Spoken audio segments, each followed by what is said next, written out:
अरे भैया, हम गायक रामबली पासवान। बात वो समय के बा जब तुलसीदास ससुराल जाता रे। भादो के अंधेरी रात बा, झमझम पानी बरसता, नदी में पानी उफान मारता। नाव लागल बा लेकिन पतवार नहीं थे। पानी में एक थे मुर्दा दह के जात रहे। ओके सहारा पाके तुलसीदास जी नदी पार हो गलन ससुराल जाए खातिर। आगे का भइल आई सुनल जाओ।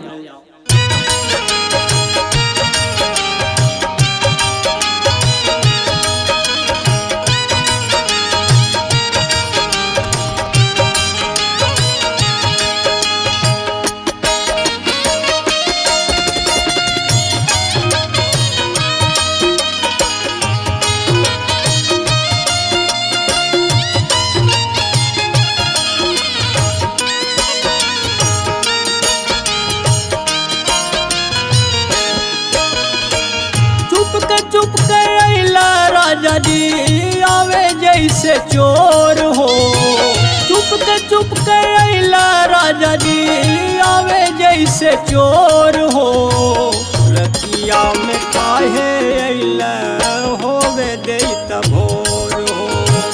रतिया में काहे अइला होवे देत भोर हो। धावल धुपल अइला सैया कैला न विचार हो। धावल धुपल अइला राजा कैला न विचार हो। साप बिच्छू के डर के, साप बिच्छू के डर के, साप बिच्छू के डर के दिहला विसार हो। धावल धुपल अइला राजा कैला न विचार हो। रतिया में अइला राजा कैला न विचार हो। बुझल न बात को कैला न दानी। नदिया में उमड़ल है बढ़िया के पानी। जा जाए सैया गजबे के कैला न दानी। बुझल न बात को कैला न दानी। नदिया में उमड़ल है बढ़िया के पानी। एने ओने ताकला पे लौके नहीं छोर हो। एने ओने ताकला पे लौके नहीं छोर हो। रतिया में काहे अइला होवे देत भोर हो। रतिया में काहे अइला होवे देत भोर। घर बर समाज छोड़ के दौड़ल चली अइला। घर बर समाज छोड़ के दौड़ल चली अइला। बोला कहा रहे विचार मनवा में रहे का तुहार। माटी के देहियाला देख के अइला जनवा।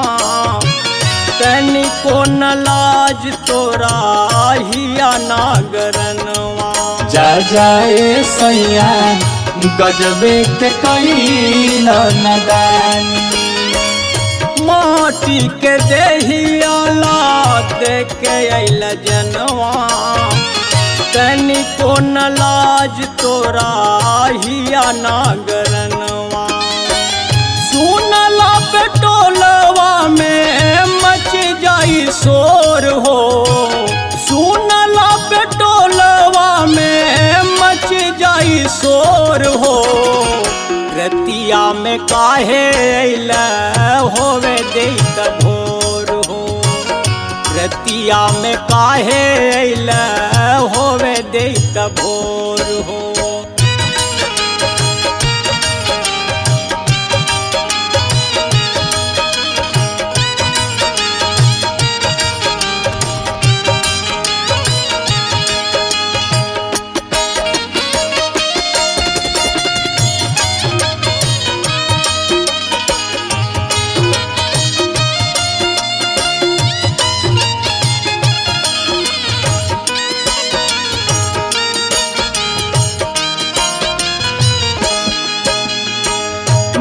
मिलत न मौका कबो दुनिया के काम से, देहिया से प्रीत छोड़ प्रेम करी राम से। जा जाए सैया गजबे के कैला नदानी, मिलत न मौका कबो दुनिया के काम से, देहिया से प्रीत छोड़ प्रेम करी राम से।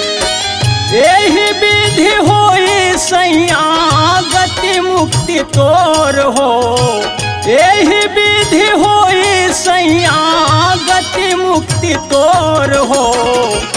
रतिया में काहे अइला होवे देत भोर हो, रतिया में काहे अइला होवे देत भोर। धावल धुपल अइला सैया कैला न विचार हो, धावल धुपल अइला राजा कैला न विचार हो।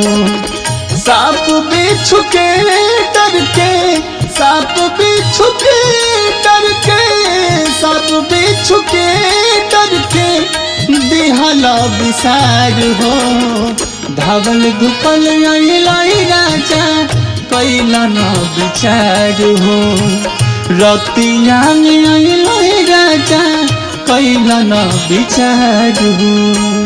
पत्नी के बात सुनी टूटल ध्यानवा, वही घड़ी तुलसी के मिलल ज्ञानवा।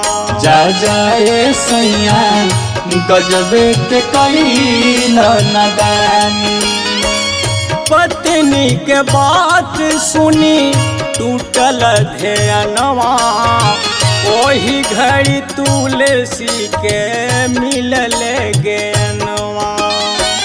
धर धर ढारे सजन अखिया से लोर हो, धर धर ढारे सजन अखिया से लोर हो। रतिया में काहे अइला होवे देत भोर